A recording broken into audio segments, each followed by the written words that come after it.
Please take your seats. The meeting is about to begin. Please stand by. We are going on air in 5, 4, 3, 2, 1.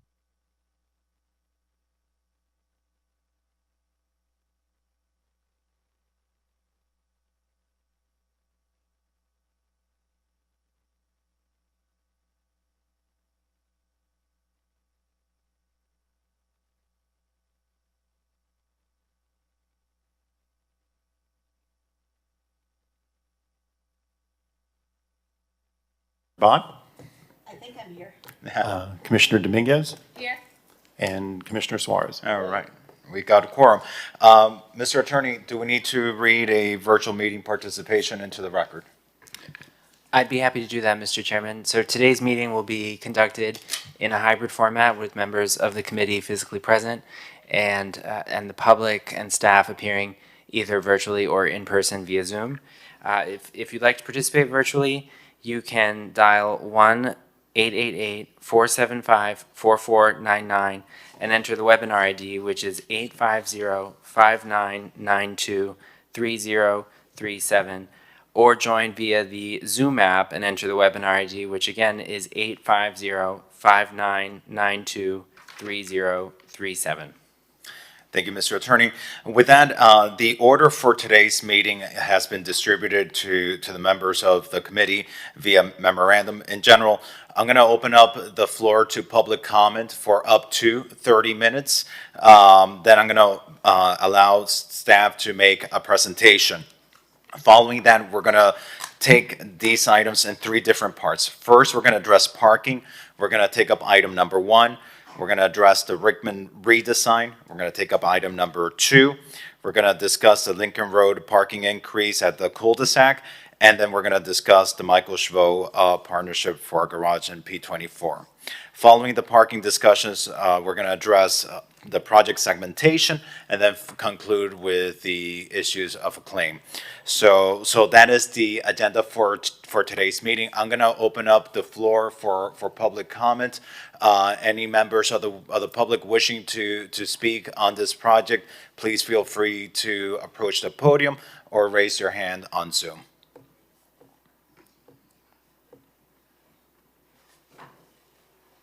Good afternoon, Tom, Nick, and Commissioners. I appreciate the time in this special forum. I think we're pretty much on the same page since we've kind of talked in advance. And I think the way you just set out the agenda is hitting all the points that we're asking for, in particular the parking. And again, I know today we're going to be looking at short-term and long-term parking options as we look at that. And so again, we appreciate the Chabot opportunity. We appreciate Commissioner Suarez's recommendation about the, especially short-term regarding West Ave and Alton Road.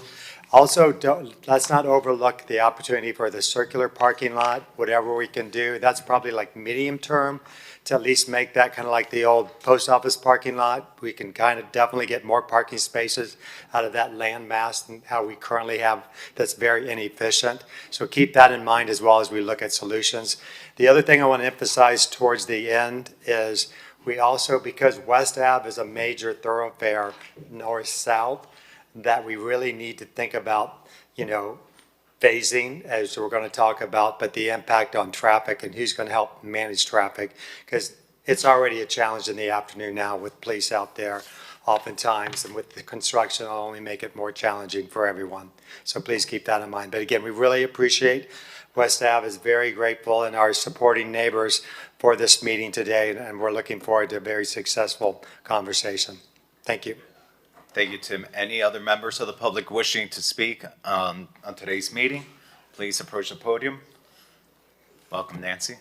Welcome, thank you. And thank you, commissioners, for having this meeting. And I want to say our neighborhood is very grateful for all you've done for us, all of the commissioners, really. But I know David has worked with me and some of the other people in our neighborhood also to make sure that we retain the parking spots that we had. So we're still down a couple, but we are very grateful to all of you for your help. Also, we want to say, please keep in mind, as you proceed with this project, we still need to get in and out. So please, phase 1 and phase 2, however you choose to work it out so that we can get in and out of our neighborhoods, because a lot of us work, and so we would appreciate that very much. So thank you so much.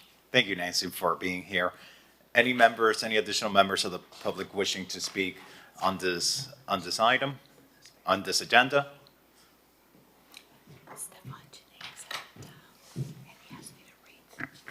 Hi, good afternoon, Matthew Goltanoff.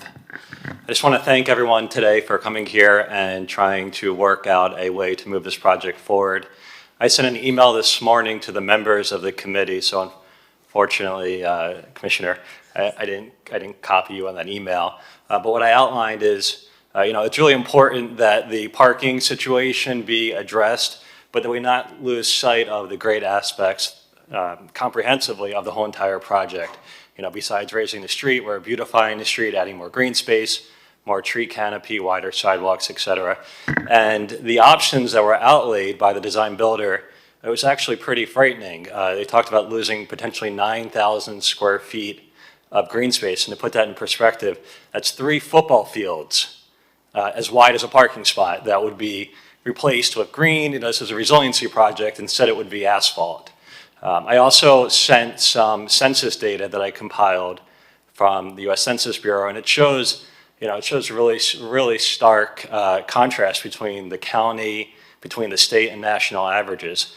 26 times, I think it was like 26 times the national average, people who ride a bicycle in these 2 census tracts where this project is taking place. 13 times the number of people who walk. And don't forget, work from home is also a significant portion there. So overall, I ask that you all look at this from a balanced approach. No one's eliminating parking, and I think Commissioner Suarez has some great ideas on how these things can be mitigated. So, listen to him and listen to the colleagues and the rest of the neighbors, and let's try to find a way to move this forward. It's desperately needed, and we have other projects as well in the city, as we know, the same predicament. Thank you. Thank you, Matthew. Any additional members of the public wishing to speak? Good afternoon, welcome. Good afternoon. Darren Spadale, Board President for Bayview Plaza at 1621 Bay Road. First, I'd just like to say how thankful I am that we have such a thoughtful group of city commissioners who take the time to think through the alternative solutions related to the West Avenue project to try to make as many constituencies happy as you possibly can, which is always a challenge. So we're lucky to have you all, so thank you for all you do. Second, I'd like to support the comments just made by the individuals here today in support of getting the West Avenue project moving forwards. Those of us on Bay Road and the surrounding area will greatly benefit from the upcoming phases of this project, and we are definitely looking forward to see it through to fruition. Third, I'd like to support the smart proposal being put forward by Commissioner Suarez to mitigate the loss of on-street parking by making metered spaces available for residential use. I think this is a clever solution that'll go a long way to mitigating the loss of residential spaces. And finally, I understand that the members of this board and others are working on potential additional long-term parking solutions in the West Avenue area, and I just wanted to encourage you to continue this out-of-the-box thinking. We appreciate your efforts to look for creative ways to mitigate our local parking losses in conjunction with this project. So thanks for your time. Thank you, Darren. Any additional members of the public present in the chambers wishing to speak on this item? Any members attending virtually, Mr. Attorney, wishing to speak on this item? I don't see anyone with a hand raised, so no. With that, if there are no other members of the public wishing to speak on this item, I'm going to close the public opportunity to be heard, and I'm going to recognize Commissioner Dominguez to read a comment that she received into the record. Thank you, Mr. Chair. So this is from Stefan Genet, and he wrote, "I'm traveling today and I will not be able to attend or connect via Zoom this afternoon. 1, bring back up to 10 parking spaces at the west end of Lincoln Road." Why is that important? 1, with the current plan as permitted, that area is losing 35 spaces between Bay Road and the Bay. By showing these 10 spaces instead of 3, currently, they're still losing 28 parking spaces based on the plan. These spaces are needed because they're the furthest away from any other parking options, which are all on the east side of West Avenue. Number 2, convert all metered parking spaces between Alton and West Avenue to be residents only after 6 p.m. and on weekends. This could start as early as during construction. 3, we need to insist on having the contractor follow the city rules established following the issues with other neighborhoods with similar projects. Finish one segment completely, except for the last coat of asphalt, before moving to the next segment. This is critical because the full neighborhood does not turn into a construction zone. Better control and pressure on the contractor to finish the work in each segment and prevent nightmares to access the construction zone by residents, commercial spaces, and delivery. Finally, we also need the commitment from the city to negotiate with Schvo on the construction of a parking garage next to the post office. Thank you. Thank you, Commissioner. With that, I'm going to open up the floor to staff, our interim director of our capital improvements program, to present the items that we have before us today. Welcome. Well, good afternoon, Mr. Chair, Commissioners. David Gomez, interim director of capital improvements. Thank you for having us here this afternoon. As you know, this is a very important project, not only to the city and its residents, but it is important to CIP as well. It's a project that we've been managing for a while.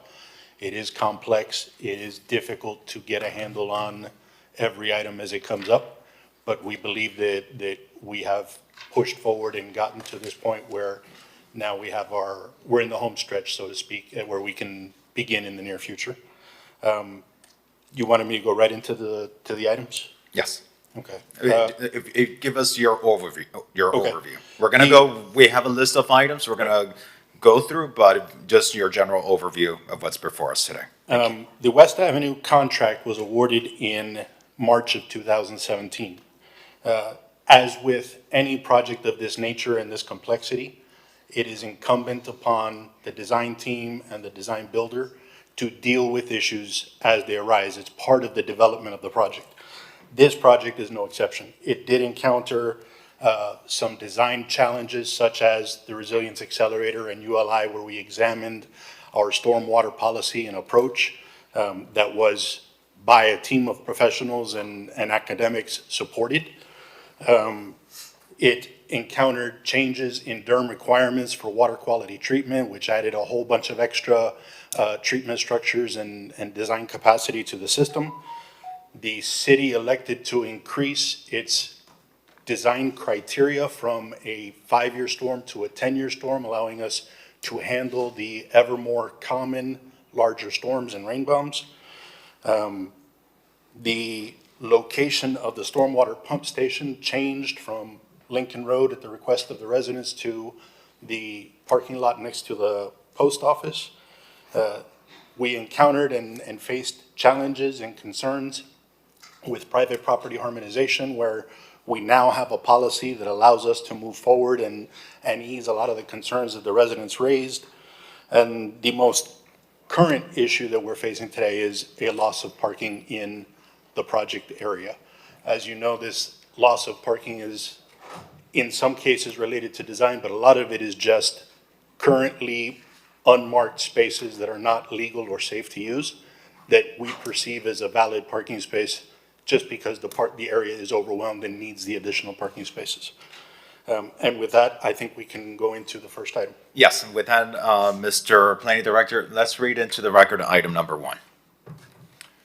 Okay, Mr. Chair, item number 1 is a discussion to consider a potential parking solution for permanent residential parking as part of the West Avenue Phase 2 Segment 1 and 2 project.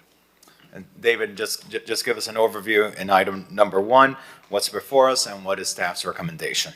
Item number 1 commenced in September of '23 when the commission referred an item to this board to look at a proposal provided by the residents and the property that is 1450 Lincoln Road or Lincoln Bay Towers.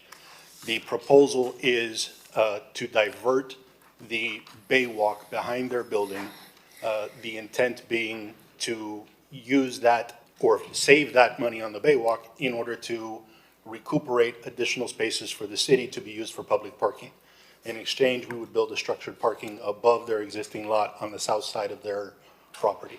There's a number of challenges that we would have to look into further in developing this, whether planning, zoning, and other regulations would allow it, access to neighboring properties for their parking, engineering, underground utilities, all of those things would have to be investigated before we could look further, at a cost, obviously, that we would have to engage a consultant to do it. The administration is not at this time recommending that we pursue this proposal. We believe that the benefit to the general public does not warrant that type of investment. Thank you, Mr. Director. Colleagues, this item is before us. I personally have concerns about placing a public facility of this importance in a private property and the potential impacts it could have on the Bay Walk and whether our own LDRs would support such a measure. With that, I'd like to open up the floor to your comments and input. Commissioner Suarez, you're recognized. Thank you, Mr. Chair. I feel I have the same sentiment, I think, and we're only going to be able to get, I think, 20 parking spots, and then we'd have to build a structure, and then you'd have to go through different land use zoning changes that we would have to go through. So I'm going to be a no on that. Is that a motion to accept staff recommendation on item number 1? I'll move it. Is there on the motion, there's been a motion and a second. Is there more discussion on the item? Seeing no further discussion from members of the committee, I think by acclamation, we can accept staff recommendation on item number 1. Mr. Director, is that good? Yep. Thank you. With that, I'd like to move into the issue of, I've laid this out just in an order of sequence. I'm going to move into the Rickman redesign, which would cause a reduction of parking spaces by 44 spaces. David, guide us a little bit on this. Yes. Early on, well, not that early on, I guess it was about 2022, at the result of a lot of concern from the residents and the commission and commissioners at the time, we looked at the number of spaces being lost. We directed the design builder to do a parking analysis and come to a determination on how many spaces would be lost. We met with the community in our offices. Commissioner Fernandez was there. We explained why the number of spaces were being lost, and it was a code restriction. A lot of the pushback was, why are the codes there? Why are the standards there? We came back to the commission, and through the commission, they directed us to do an analysis of the parking codes and standards. And we went back and we found that there was only one code or standard that we had any control of. It's a City of Miami Beach standard. In discussion with Public Works, we decided to waive it. And through that analysis, we were able to, the design builder was able to identify 44 additional spaces. And that is the parking change that is currently underway. We have directed the design builder to implement those changes in the drawings, and they have begun that process. Okay. What are the implications as it relates to time and expense associated with that redesign? Discussions with the design builder indicate that a minimum of 6 months of delay are encountered by incorporating those changes. Despite our arguments and best efforts to convince them that they could start the underground work ahead of completing the above-ground design, they have insisted that they could not. There was, as of a couple of weeks ago, a claim on the table of approximately $2.6 million in additional cost and 500 days of delay. As of last week, we received a formal claim for $8.6 million and 696 days of delay. All right. And we'll get a little bit later into the meeting, into a separate discussion about the claims. But colleagues, how do we feel about the Rickman redesign? I personally have concerns about delays that this could cause, but Commissioner Suarez, you're recognized. Thank you, Mr. Chair. So when we were speaking, these 44 spaces are going to be created in front of the single-family homes that have never really had parking in front of them, correct? The majority, yes. The majority? Yeah. So, we're in a situation now where single-family homeowners for decades that have enjoyed their community, that their space in front of them might have parking in front of them. So, I think, I don't think that's a good plan. I don't think that's the way we should go. I'm going to be a no on this proposal. And just for the record, on a short-term basis, some of these single-family homes will probably still have parking on a short-term basis, but this relates to the redesign for the long-term. Is that correct? That's correct. The commission directed us to go ahead and implement the short-term parking strategies, among which was providing temporary parking in front of, on Flamingo Way and 14th Terrace during construction only, which equaled a little over 20 spaces. I believe we need to preserve as much as we can the residential character of those streets, and I get concerned by the time implication. Given the other options we do have on the table for permanent long-term solutions to mitigate the parking loss, I'm fine doing away with the with that redesign, but I welcome more feedback from the dais. Commissioner Dominguez, you're recognized. Thank you. I'm on the same line as Commissioner Suarez. If it's a residential family home and they had that in front of their house for decades, to now make the change where it just doesn't sit right. All right. Is there a motion on the table? I'll move it. Are they? Second. So then with that, the moved recommendation, the recommendation of the committee is not to proceed with the redesign. I see we have our Assistant City Manager, David Martinez. Welcome. Good afternoon, Mr. Chair and Commissioners. Just want a point of clarification. Just want to make sure I understand. The direction from the Commission is to get away from the overall redesign to reduce the loss by 44, not just on Flamingo Way and 14th Terrace. I'm just Well, making it clear. that redesign includes these residential streets. Is that correct? Right. So my question is the whole redesign of that brings back the 44 spaces, or just those two streets?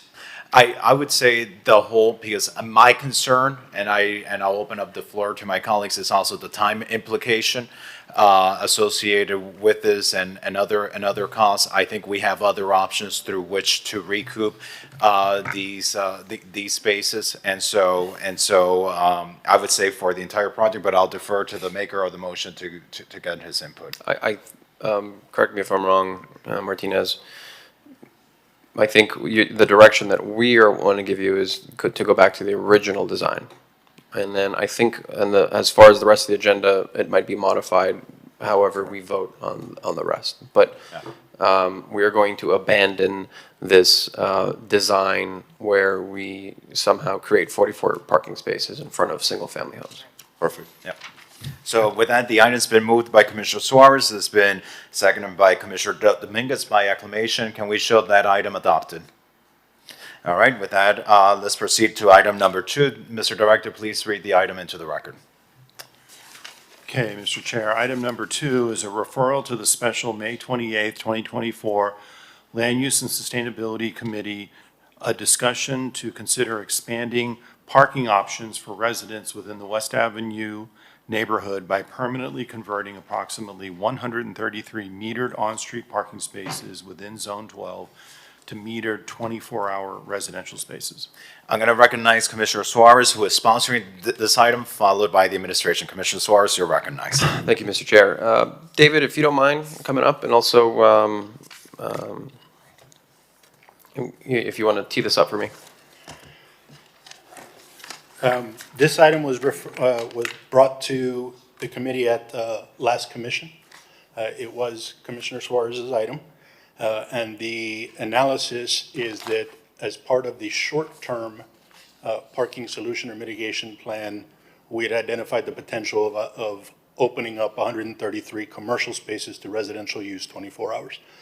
Commissioner Suarez had proposed that we consider doing this as a permanent solution and providing that space, those spaces to residents 24 hours in a hybrid situation where it's open to both commercial and residential use. And through the chair, so through my research, I believe there was 105 parking spaces that were going to be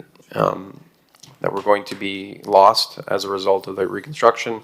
And I approached the administration. I asked them, can we get these side streets to be converted to a hybrid of commercial and residential?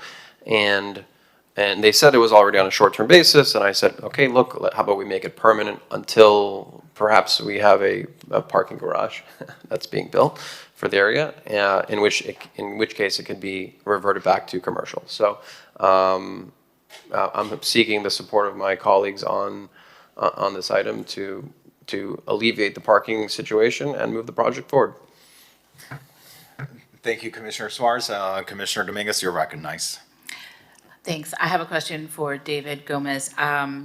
So if it's made residential, is it the same rules where Monday through Friday, anybody can park there? So if somebody wants to go to one of the businesses, they would park there?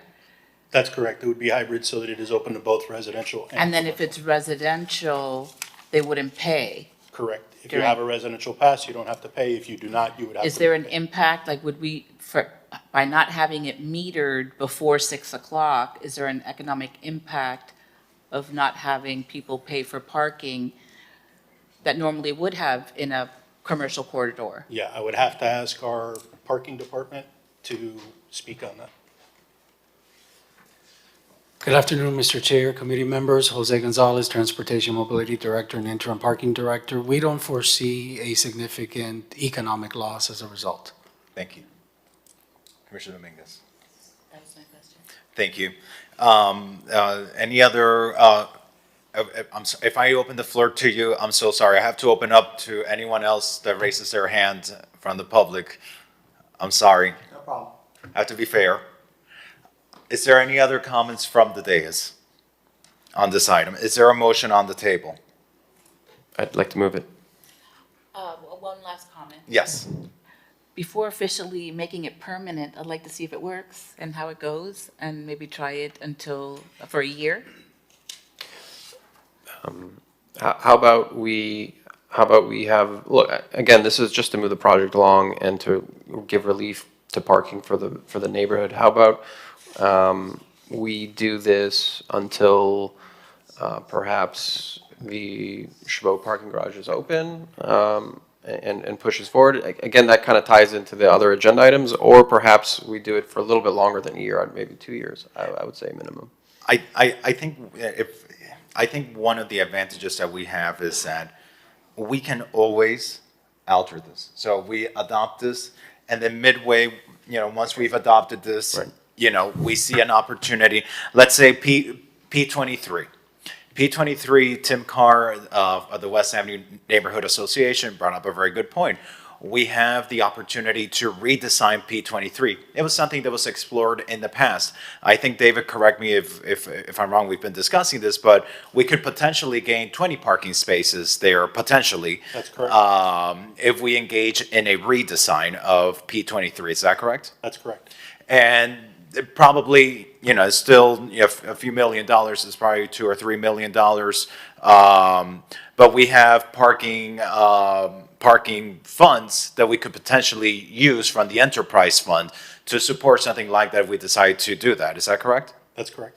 And so in the future, if we find opportunities to regain parking spots, and then we can undo some of this, we can certainly pass a new resolution to undo some of this. And I don't know if that satisfies your concern, Commissioner Dominguez. I think it does. Okay, great. So the item's been properly moved and second. Any other questions, discussions, comments from the dais? Seeing none, I think we can show item number 2 passed by acclamation. Yes, all right. And that's to transmit item number 2 with a favorable recommendation to the City Commission. That's correct. Okay.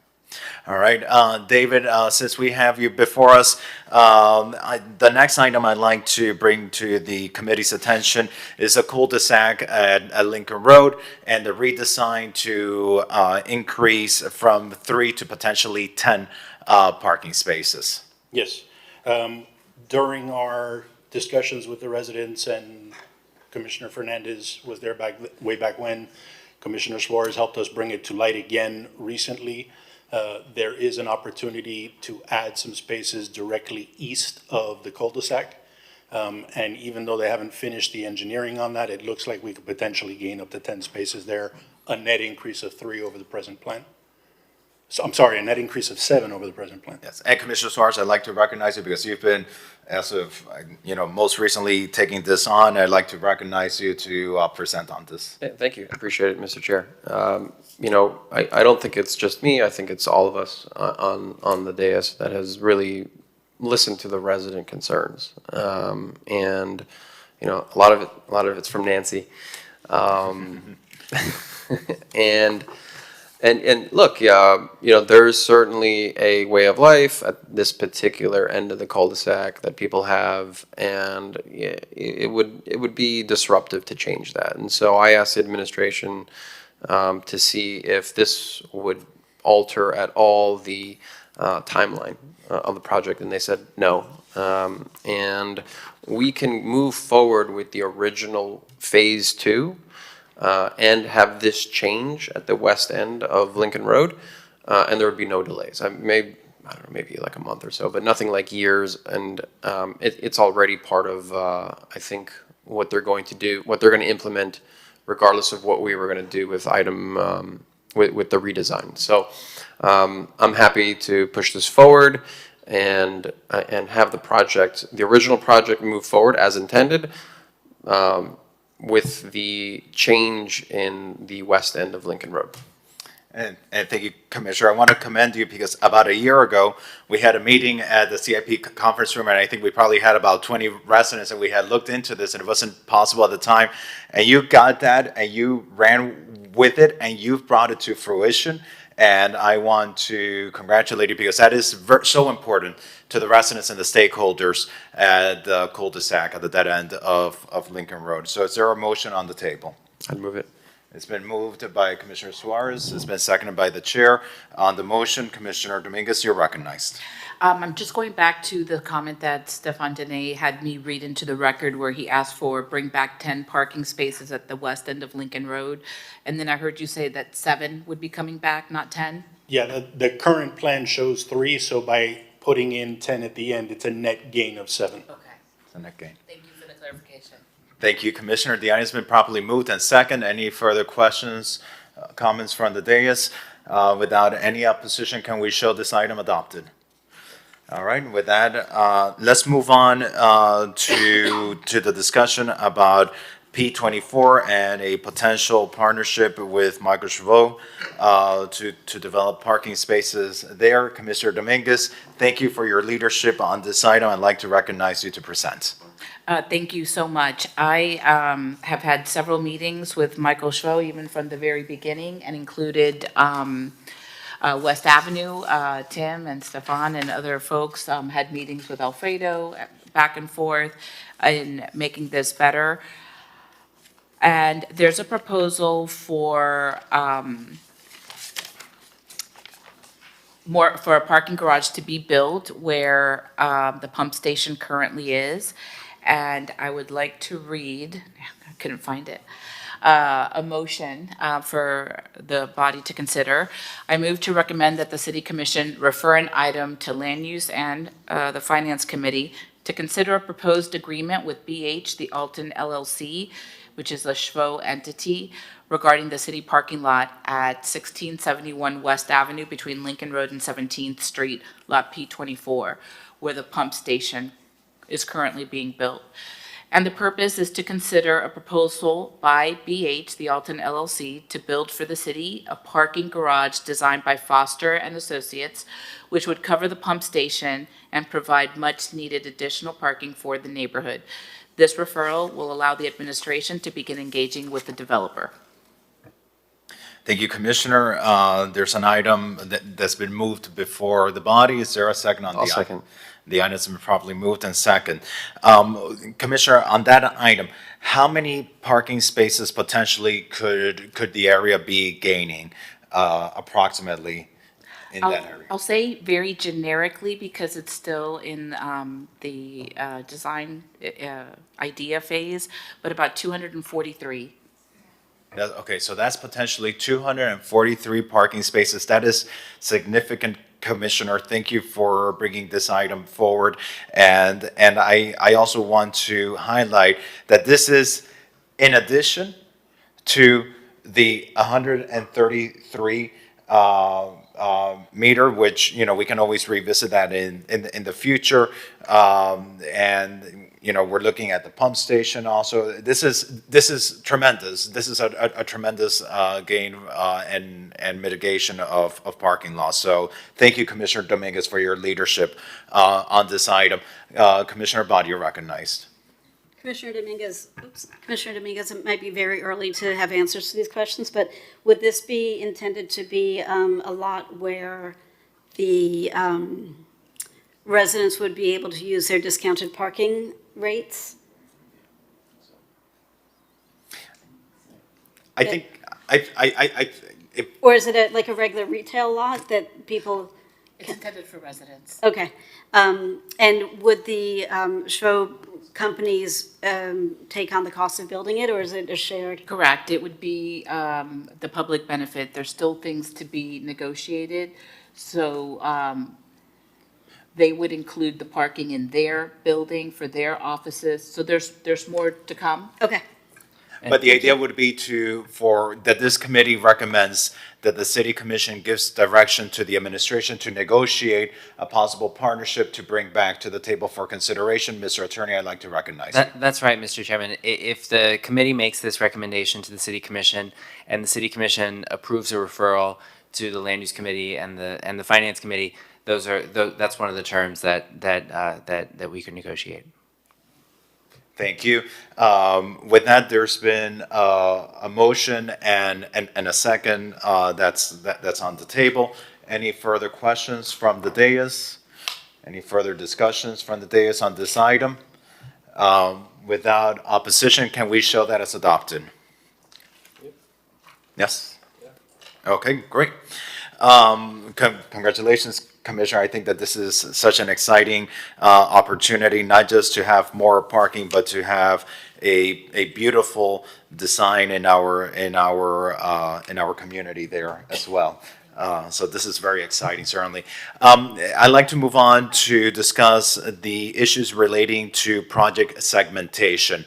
David, if you could come forward and tell us where we are at with this. I've heard concerns about one segment proceeding before the other one's complete. Where are we with this, and how can we make sure that we do not interrupt the traffic flow of this area? By contract, the design builder is required to complete a section before moving on to the next segment. I don't believe the contract actually uses the term segment. It actually refers to sections. Essentially, if you could imagine a block as a section, the contractor must commence and complete that section almost to 100%, imperceivable difference before he moves on to the next segment. In order to mitigate some of the ongoing challenges and design challenges that they faced about the summer of last year, the design builder proposed allowing them to proceed in a leapfrog fashion, which is to commence in one segment, get to a certain point, begin the next segment while they finish the first segment. In all conditions, both segments, the first segment would have to be complete before they begin the third segment. And the idea there is they can bring in their underground crews, begin the underground work, and then while the above ground crews are doing that work, the underground work crew can go on to the next section and begin there. It was at the time what we believe to be a valid way of shortening the overall duration of the project, even though the duration in any one particular segment would be unchanged. It just gives them the ability to move a little faster. We did hear some of the resident feedback, and we approached the design builder in terms of their sequencing, and they agreed to alter their sequencing in order to reduce some of that impact, particularly in the first two segments. And right now where we are is that ongoing discussion about the sequencing and the segmentation. Okay. I think it's important to ensure that these roads are drivable, that they're parkable, and that they're safe before we allow the design builder to move from one segment to the next. For the design builder, this is a project. This is a construction site. For us, and most importantly for the public and the taxpayers, this is their home. This is their community. This is where a business owner engages in business. And so what I would like to see, for example, I know segment 2. I know segment 2 is a concern. That's Lincoln Road. That's where Nancy lives. That's where Stefan has his business. That's where a number of our residents live. We can't say move on from segment 2 unless it's at a point that is safe, that is drivable, and that there is parking. And I think that this should be the rule. How do we get to that point? I think what you're inferring is what we refer to as beneficial occupancy. And what that means is that the segment is not complete. They may still have sidewalks to do, they may still have landscaping to do, but the streets are drivable. It can be used for its intended purpose and allows the residents to park or use the streets while they finish that segment. And that reduces the impacts to the quality of life of our residents. And before they proceed to the next segment, it needs to get to these conditions. Okay, yes, that's something that we can propose to the design builder. I would consider, by that definition, they would be able to go to more than 2 segments at a time. I would limit them to those 2 segments. Obtain beneficial occupancy, start the next segment, but not go to the third until the first one is substantially complete. That's correct. So allowed to achieve beneficial occupancy on one segment, which means you can drive, you can park, and it's safe. You can proceed to the next segment, but you cannot proceed to the third until the original segment is substantially completed. Okay. And I think that that's a fair medium. I think it achieves the purpose and the intent.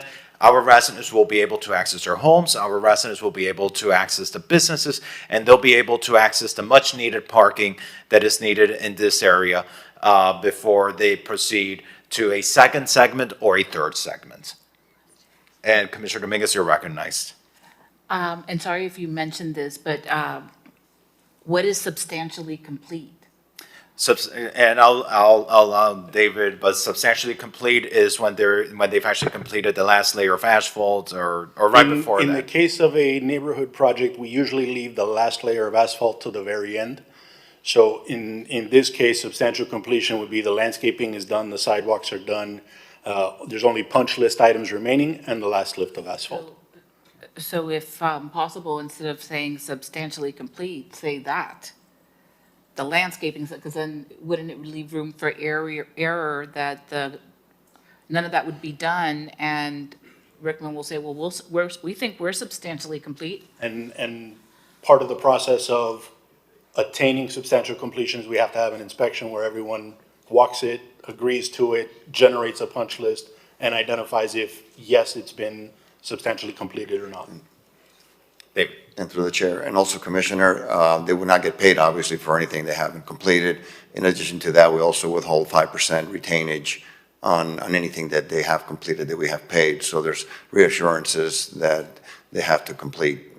It would be a contractual mechanism, so they would have to complete those areas. And they wouldn't be able to proceed to the third segment until the original segment is substantially completed. That is correct. Again, for the record, remember, this is something we're talking about here. I think it's a plausible way to move this project forward. We will still have to obviously negotiate that with the design builder, but I think it's something that's a reasonable way to meet them halfway to the other extreme.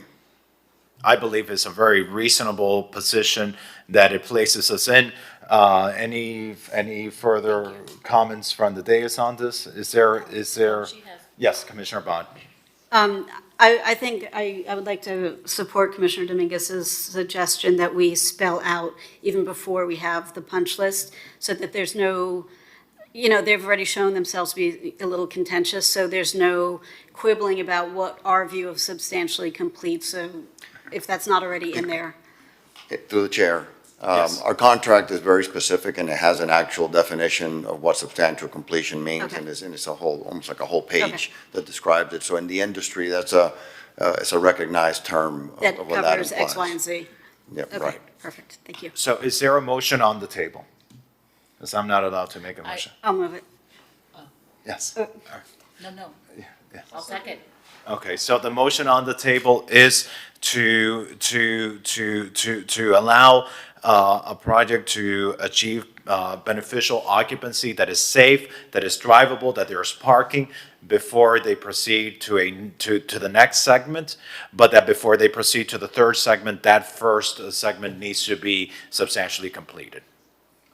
So that's the motion, and the second, do I hear any opposition from the body? By acclamation, can we show that's adopted? Great, thank you, colleagues. Mr. Chair, if I may, Yes. just one thing. Again, just to make sure we understand correctly, all these motions you've all made and passed, these will all be brought back to the city commission, to the full city commission for final vetting and the official policy direction. That's correct. And my hope is that by a majority of us being present here and not hearing any opposition, that this could be a very smooth decision that we can make at the city commission so that we allow this project to move forward without any further impacts to the time schedule here. Unless somebody's feeling particularly ornery and just coming up the works. No, I'm kidding. We're all here. All right. So with that, I just want to ask, because I'm hearing talks about a claim, and it brings us to the last item on our agenda for today. David, does a claim need to be resolved before we proceed, before this project is allowed to move forward, or can we move forward with this project without finishing this claim? No, the contract actually stipulates that in the case of a claim, the contractor must continue to move forward while any claims are resolved. So it should not prevent them from moving forward. And what is the current claim? The current claim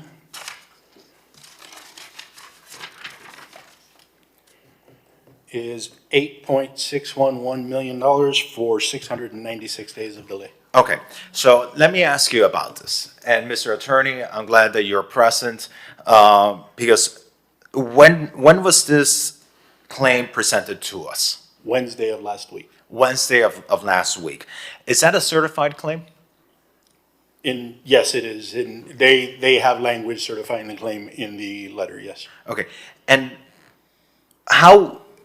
what was the claim before that? April 25th, the claim was at $2.678 million for 504 days. And how does a contractor go from April to have a claim of $2.6 million to then less than a month later to have a claim of $8.6 million? That's something that's going to need more vetting and more study on my part, at least. It's a long letter with a lot of documentation that I haven't been able to complete the analysis. Mr. Attorney, let me ask you something, because, you know, this project needs to move forward. And I think you've heard from this committee unanimous support for this to move forward, and we've been very reasonable in our approach. But what does the code tell us about claim inflation and anything having to do with claims that might go beyond what they should be?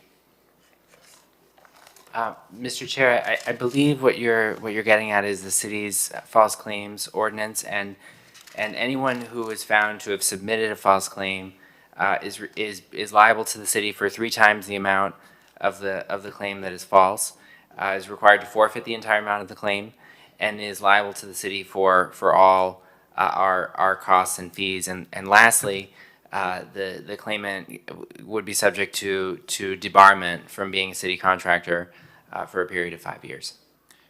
And so if someone is found, just to make sure I get this right, if they're found to be inflating a claim, they could be subject to 3 times the amount of the claim that's inflated. They need to forfeit the entire amount of the claim and be liable for all of our costs. That's under our false claims ordinance, and again, that would require us to bring a civil action. But yes. And if the Inspector General were to investigate this, what happens if the Inspector General finds that any of this is inflated in a way contrary to what is allowed? Well, first of all, the Inspector General has broad authority to investigate city contracts, right? And under this agreement, the city has, and every other agreement, the city has audit rights. Any information that the Inspector General identified that could support a civil action under the false claims ordinance, obviously that would be used in the case.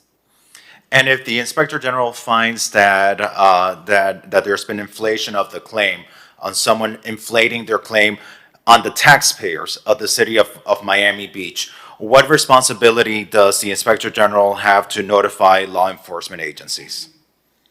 If the Inspector General identifies a violation of an ethics code or identifies evidence of criminality, then the ordinance requires the IG to refer that matter to the appropriate agency.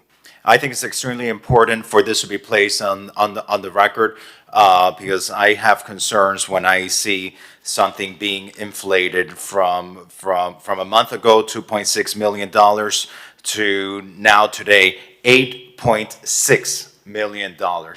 It's not proper, in my opinion, to the taxpayers of the city of Miami Beach.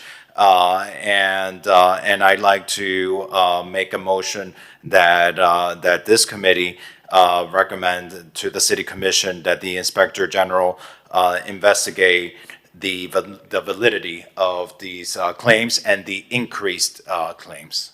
Commissioner Suarez, you're recognized. Thank you, Mr. Chair. We're going to be in arbitration with them shortly, right, Gomez? The amendment did pass, but it has not been executed yet. Okay. So yes, the answer is as soon as it's executed, So when do we are able to engage that clause. So when do we start engaging them in arbitration? I would also like the city attorney to opine on that in terms of the timeframe. Yeah, I'd like to ask Rick to weigh in. At this time, I don't think that we are going to move forward with arbitration in light of this $8.6 million claim until we better understand it. And through the chair, and to understand it, that would be up to Gomez and Martinez, your team, to parse through it and look at what these claims are. It would be us in conjunction with the city attorney and their recommendation on how to proceed. I think before we refer to the IG, let's wait to the next commission meeting, see what they say, and see maybe I think it's ridiculous that it went from 2.6 to 8, but let's see what our city staff says, before we start saber rattling. Sure. And this committee, and thank you, Commissioner Suarez, this committee cannot make the referral to the Inspector General. That referral can only be made by the City Commission. And so between now and the City Commission meeting, if this committee makes that recommendation, it allows our staff to further vet that. But I have concerns when in 1 month, the claim goes from 2.6 million to, it goes up by $6 million in 1 month. And that's not just $6 million. That is 6 million taxpayer dollars. Through the chair? Yes. So, Rick, are you telling me that you're not going to go through arbitration? At this time, we're not sure what we're going to do, but I don't think that with a claim that size, we should proceed with arbitration until we know what the basis, or if there is a basis for such a large claim. And let me ask, will it be beneficial for the Inspector General, in your opinion, to review this claim? I think it could always be helpful for another set of eyes to look at a claim, particularly when the amount goes up so significantly from 1 month to the next. And so I think and let me ask you, Mr. Attorney, does the Inspector General, and I just want to make sure, we understand this right, if the Inspector General looks into this claim, this project can still be moving forward, is that correct? Absolutely. That would not delay this project, it would not derail this project, we could still proceed with moving forward with the progress. There's no reason that the project should be delayed as a result of that, no. Okay, so with that, yes. One last question. So if we were to go through, it would be a civil action, or we would have to vote on that, correct? To do a civil lawsuit, or would that just be incumbent upon the city attorney's office? That's something, we'd want to look at that because the code actually says the manager can bring the suit, so we'd want to look at that, yeah. Interesting, okay. Does this require any action right now? No. No? Okay. Should we make a recommendation to the city commission that we request that the Inspector General look into this increased claim that has been brought forward to us last week? I'll defer to this body as to whether you wish to do that. Okay. I think we should make that motion, and we can certainly further discuss it at the next city commission meeting.